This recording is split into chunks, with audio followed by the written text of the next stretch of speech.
Hello, hello, hello, hello, fabulous, amazing badasses.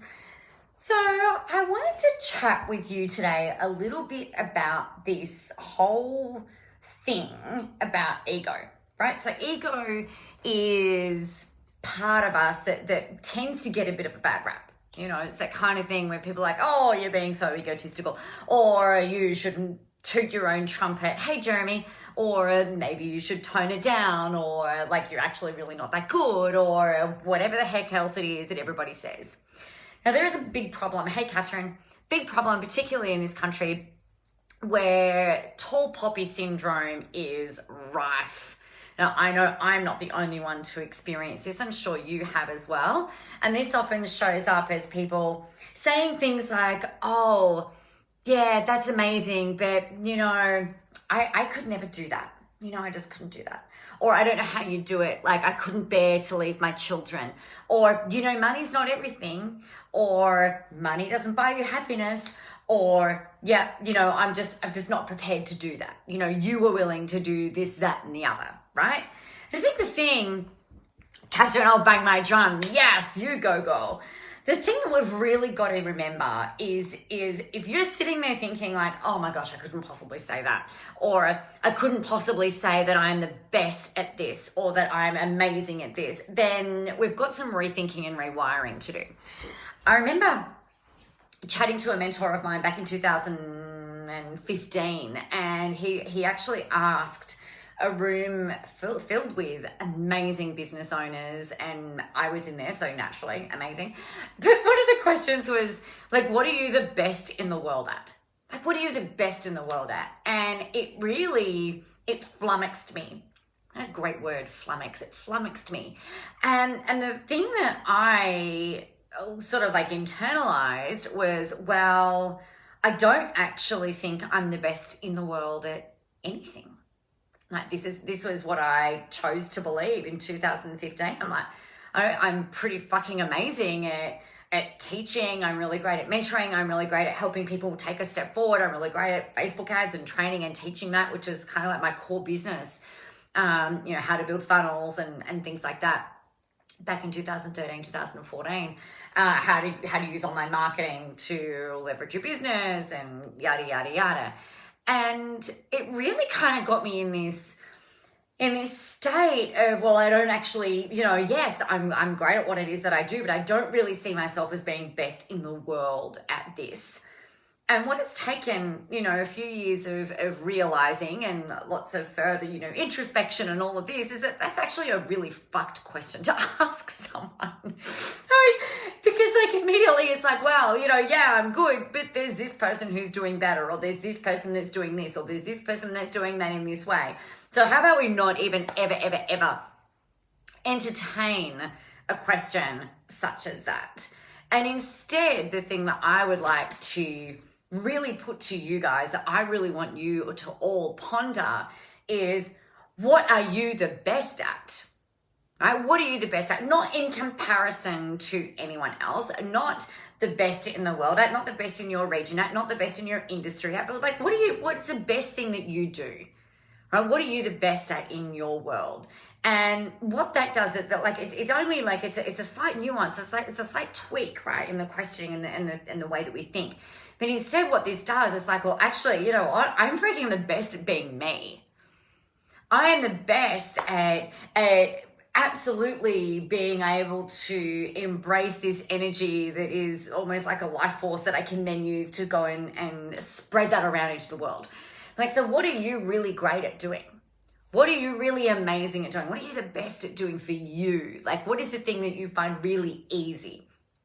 One of the questions that I love from The Big Leap, Gay Hendricks' book, The Big Leap. I was talking to some clients about this yesterday. This is this. If you haven't read this, you've really got to get on it. It's really fantastic. And one of the questions, I first think I heard about this in maybe 2013, 2014. And one of the questions is, what do I love the most to do? Love so much that it just like time stretches out. And then the next thing is like, what work do I do that doesn't seem like work? And I can do it all day long without ever feeling tired and bored. And I'm like, oh my gosh, coaching, teaching, training, helping people, like pulling ideas out of people's heads and helping them to see that you guys can use that to create content, and then how you can use that to make money. You know, I can do that all day, every day, and not even be tired. Like I've just got, it's like, yes, yes, yes, yes, yes. So what have you got within you that really kind of envelops that, right? Now, the second thing that then happens is that you've really got to, in my opinion, I think that you've really got to then be able to stand there with absolute conviction and say, like, this is what I do for the world. This is how I help people. This is the kind of magic that I'm able to bring to my audience and to my people. So here's what we're going to do. What I want you to do, if you're driving, that's fine. Do this after. What I really want you to do, you can do this while we're live. I'm just going to see if I can angle this a little bit differently. Okay. So what I want you to do is stand up, and you're going to put your feet hip width apart, and I want you to kind of like roll your shoulders back and down, and have your hands kind of like this, down, really firmly down, pointing towards the ground. Lift your chin up just ever so slightly, right? So you're really tall, grounded, your hips are sort of tilted a little bit, so you haven't got like that pelvic kind of tilt. You're sort of like tilted forward a little bit, and you're just like in a really beautiful, strong stance. And I want you to think about the things that you love doing. So you can close your eyes if you like for a second, and just think about the things that you really love doing in your work world, in your business world.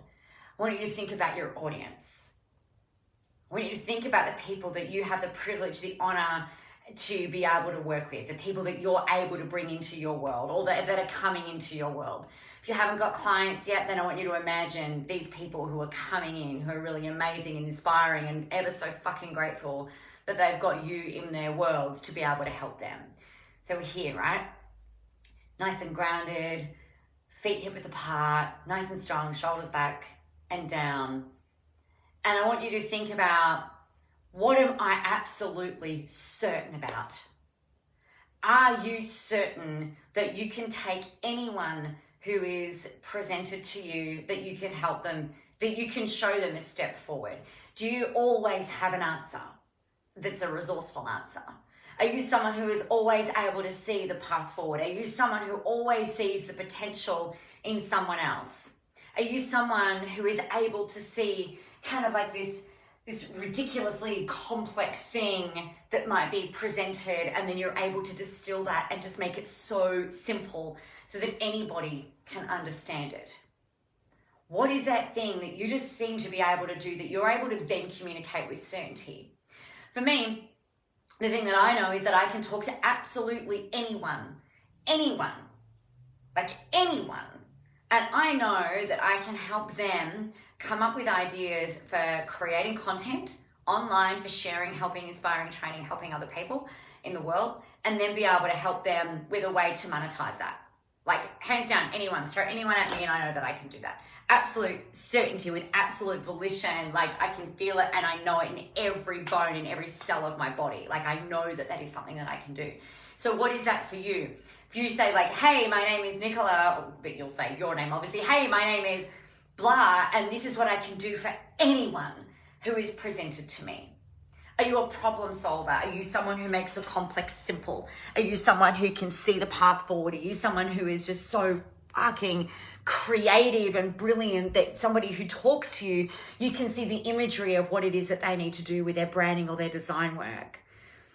What are you able to say and do with absolute conviction and absolute certainty? Because that's the kind of stuff, that's that kind of energy that people are just like, yeah, this is who I need in my world. Yes, this is who I want in my world. Yes, that's who I want doing my graphic design. Yes, that's who I want being my coach. Yes, that's who I want being my trainer, facilitator, speaker, mentor, whatever. Yes, that's the kind of book that I want to fucking read. I don't want to hear from people who don't believe in themselves. Do you? You probably see this happen all the time where people are like, oh yeah, you know, I'm pretty good at this thing. And, you know, it just kind of like lands really flat. If you don't believe it, guys, like if you don't believe that you are the best at doing this thing, then you do not probably have a hope in hell of being able to communicate that really powerfully and with that kind of, like, it's not even an intensity, it's more of like that certain energy that oozes out of you. If you're not able to do that, then you've got to find a way to be able to do that. You've really got to look for the things in your life and in your world and in your business, in what you're doing, so that you can communicate what it is that you're fucking amazing at.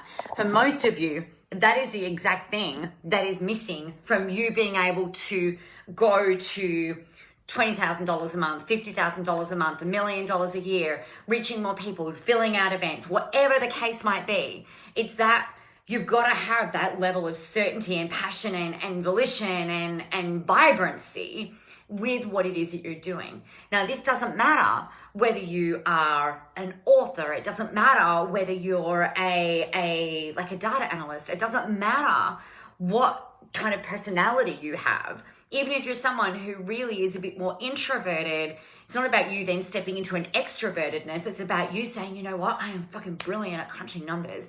I'm fucking brilliant at finding ways to save people money.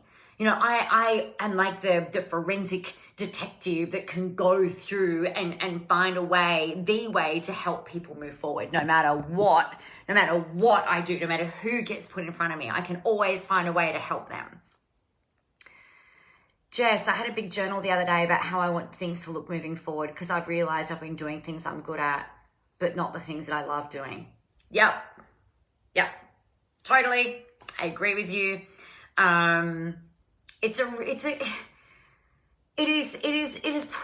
common. It's prevalent in our worlds where, you know, I guess it's not taught or encouraged for us to play it safe, but it kind of is, right? I mean, if you go out to market, like for you, for instance, you're like, you know what, I can take anything, any part of someone's business and build a system around it and then help them to see how they can leverage that system. That is fucking amazing. And I know that is actually something that you can do because I know you. And like, if you're like, this is the stuff that I love, this is the stuff that I live and breathe and would die for, you know, it's helping people take things that are really freaking complex, that are costing them time, money, and energy, blood, sweat, and tears, and anxiety and stress that they just don't need to deal with. And if you can help them build a system that saves them all of that heartache, then that's the stuff that you've got to be talking about. That's that stuff like where that inner conviction comes in, right? And I mean, we've all done stuff that we're good at doing. Hi, my name is Nicola, and let me know if this sounds familiar to you. For years, you guys, I did stuff that I was good at, that I was actually fucking great at, that I was a master of, but it was not the stuff that lit me up. And I'm talking about teaching the technology side of how to build a funnel. Like, even the thought of doing it now just makes me want to stab myself in the face. But like, I'm happy to help people and I'm happy to answer questions that come up as a result of that. But it's just not something, it is not the thing that I'm put on this earth to do. I'm not put on this earth to help people with, this is how you do a Facebook ad. Because you can go and Google that shit. So why do you think that you were put on this earth? And I encourage you, like you guys are all business owners, right? You're all entrepreneurs, business owners, coaches, mentors, trainers, whatever, authors, healers, you know, allied health people, whatever it is that you're doing. There's more than the family side for us, for people like you and I. I'm absolutely here on this planet to grow my children and to provide a really exceptional and amazing life for them. And yeah, that's a great part of what it is that I do. But this is more of what I'm here to do, like help you to see your potential, help to move you forward, help you to take on the motherfucking world and do the things that light you up and remind you that when you're in that place of like, oh, maybe this is not going to work. What if nobody buys? What if nobody does this? Like, what if? It's my job. I see my job is to say, stop it, get out there and do it, and let's just see what happens. And it will either work or it won't work. But you know what? There's always a solution. Something that I really took away from the event last weekend is something, you know, it was just a really great reminder. And it's something that I've said all the time. What do? We test, measure, adjust. Test, measure, adjust. Test, measure, adjust. That is what we should be doing with absolutely everything, whether it is a Facebook ad, whether it's email marketing, whether it's your Facebook Lives, whether it's your program creation, whether it's your events, whether it's your sales process, whatever it is. But what so many people do is they test and measure and go, well, that was fucked, and then stop, right? Or they'll test and measure and then test and measure and then stop. Or they'll test and measure and stop. Guys, like, we've got to test, measure, adjust, right? Test, measure, adjust. Try something different. Test, measure, adjust. Try something different. Test, measure, adjust. When do we stop? I'm sorry, I got a phone call. When do we stop doing that? Fucking never. We don't stop, you guys. Right? You don't stop until you find the way. And I know that sometimes that can fit, and sometimes it does literally take years. It took me years to let go of that safety net of teaching funnels. It took years to let go of that. It's funny, I tried to let go of it at the end of 2014. I was like, fuck this shit. I'm not doing this anymore. And I stopped selling the things that I would usually sell. I stopped doing the webinars that I was doing, and I just ground to a halt. Like, it wasn't even a transition. It was just like, done. And from there, it was like, okay, so what do we do now? And I tried to do some marketing. Hear my language. I tried to do some marketing. Actually did some marketing. It didn't really work. And then I found myself at an event, a big event, with a gentleman who'd I'd invested to be part of his mastermind over in the US. And I was in the room and I said, look, I've been doing this thing. It's been going really great. I made millions of dollars in sales. But my heart's not in it. Like, it's not what I want to do. And what he said to me, he said, well, how's that working out for you? And I said, well, it's not, right? And he said, well, Nicola, you've got to keep playing your hit song. You've got to keep doing the thing that people know you for. You've got to keep doing the thing that, like the audience, what they do. Like, and he used the example of AC/DC. He said, do you think Angus Young turning up at a concert, the audience expect them to sing their classic hits, and for him to do his a dance thing, like that weird jump thing that he does across the stage? The audience is expecting him to do that. No matter that he's old and geriatric and whatever, it's like the audience expects him to do that. And actually, he does still do that. We were at Guns N' Roses last year. Great, interesting concert. And he was a guest on stage, and he still did his little backwards jumping thing with his little guitar. And I guess we expect that. But what that did to me was, and I really deferred to the expert in this scenario, and I took on that advice. I took it on board, and I reverted back to, I actually feel like I sold my soul, which sounds very dramatic. But I made that choice to go, okay, well, you know what? This is what he's saying. It actually makes logical sense, right? It makes logical sense that if you've done something that's really successful and things stop, you turn that off, and then things don't work, it kind of makes logical sense that for you to get some revenue in, for you to be able to make some money, you go back to doing the thing that you did before. And I found the fun and the joy in it again for a while, and then it petered out. It was like an adrenaline shot. It was great for a while, but it wasn't sustainable for me. It was just not something that I wanted to really keep doing. And I kept going until 2017. And then what happened? So I did it for another 2 years, and I'd made that decision again. It's like, okay, this is it. This is actually it now. I'm done. And then I had a really shitty experience with a bunch of clients who turned into just really unresourceful. I've spoken about this before. I'm not going to talk about it again today, but really unresourceful, not very pleasant. It was a really shitty experience, actually. And it was like that big wake-up call for me. It's like, Nicola, you've been saying for fucking years that you're not going to do this anymore, and yet you're still doing it. People can still get value. People can still make money. People are still achieving the transformation as a result of it, but you're not doing the fucking work you're here to do. So I got a big fucking universal slap. A big one. It was it's unequivocal. It was just so fucking loud and clear. It's like, okay, great. Well, that's it then. I'm retiring that part of the business. I'm not going to do that. I'm not willing to do that. And so what's been really great though, is that we've been able to rebuild the business to the point where, you know what, if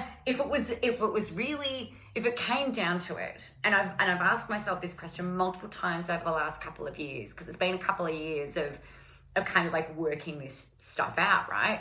I've gone, you know what would I be doing if I, number one, had $25 million in my bank account. I had all of the money in the world that I could possibly ever want and need, and more was coming in, like maybe $500 million, I was going to say $500 million company. Who wants a $500 million company? What a freaking $1 billion company or companies?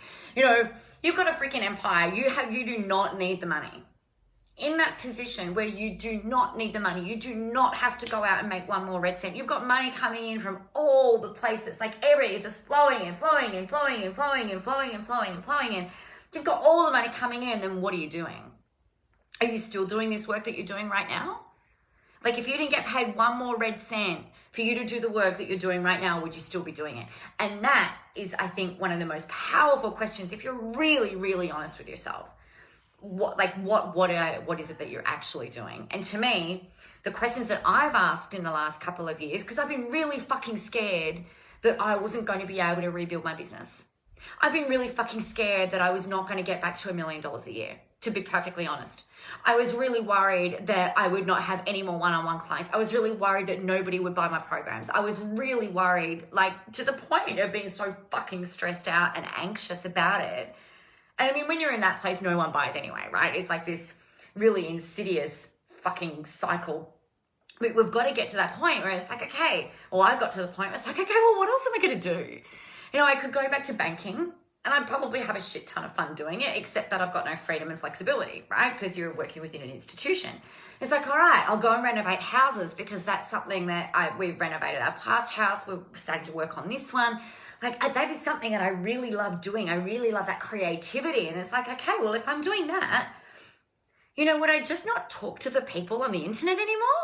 It's like, that's fucking ridiculous. Of course I would be talking to the people. I would still be, it might be a little bit different, but I'd still be coming on and I'd still be connecting and I'd still be sharing stories and I'd probably be sharing the stories about the stuff that I'm doing. So it's like, well, hello. How about you just find a way to be able to make this thing work? Because this is the stuff that I really feel like I'm here on this earth to do, is to help you get out of your own way, help you move forward, help you step more and more and more into faith, help you to see your own potential, see how you can use the stuff that is in your experience, in your head, not only for content, but to actually help people and have them pay you so that you can then monetize what it is that you're doing, right? That's what I really believe that I'm put on this freaking earth to do.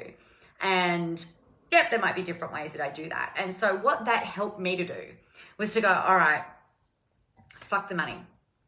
I'd love the money. But you know what? Let's not worry about the money. Let's just have some fucking fun.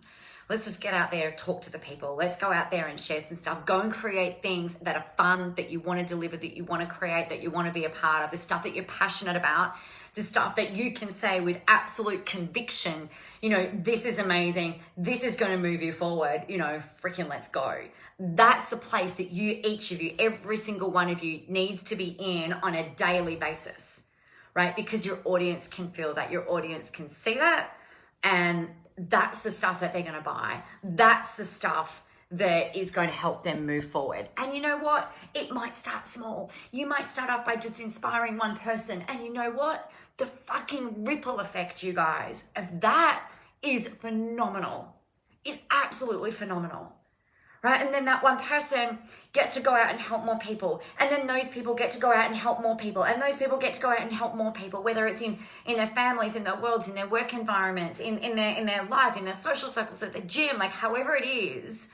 Like we've got to remember that even amongst all of this fucking noise on social media where everybody's a fucking expert and everybody can teach you how to make money and everybody teaches you how to do all of this, that, and the other, it's a process and it takes time. Right? But if you just get out there and help one person move forward, and then focus on helping 2 people, and then focus on helping 5 people, and then focus on helping 10 people, and then focus on helping 100 people, and then focus on helping 1,000 people, and then focus on helping thousands of people, tens of thousands of people, hundreds of thousands of people, fucking millions of people, all the people all around the whole entire world in the various different ways that you can do that. That's how we change the fucking world. But you've got to come from that place of conviction. So that's my sermon for today. Thanks for hanging out. What is your message? What are you fucking passionate about? What do you hold really close to you? What is it that you say with absolute conviction from that stance that we did before? Get up there and stand there. Feel like your feet are going, like being planted into the ground and like welded into the earth. And then that's got little tentacles going right down into the center of the earth so that you're so fucking grounded. You're so certain, you're so strong. You're just like, bang, here I am. What do you share from that place, from that state? And then I want you to get out there and go do that. Let me know how you go. I'm really curious to hear how, like, what comes up for you with that. This is some of the kinds of things that we're going to be talking about in the national tour, which you can find out more about nicolamorass.com.au/events, or you can go just register straight. It's nicolamorass.com.au/rockstar. If you are in the US, add an S onto the end of that. It's Rockstars, and I'll be seeing you in LA next month. Otherwise, you guys get out there, go help some people, work out what it is that you're so fucking passionate about that you could talk about all day, every day without even getting tired, that energizes you, that motivates you, that helps move people forward. And remember, the world is so fucking ready for your brand of awesomeness. I can't wait to hear what you come up with. I'll talk to you tomorrow. Bye.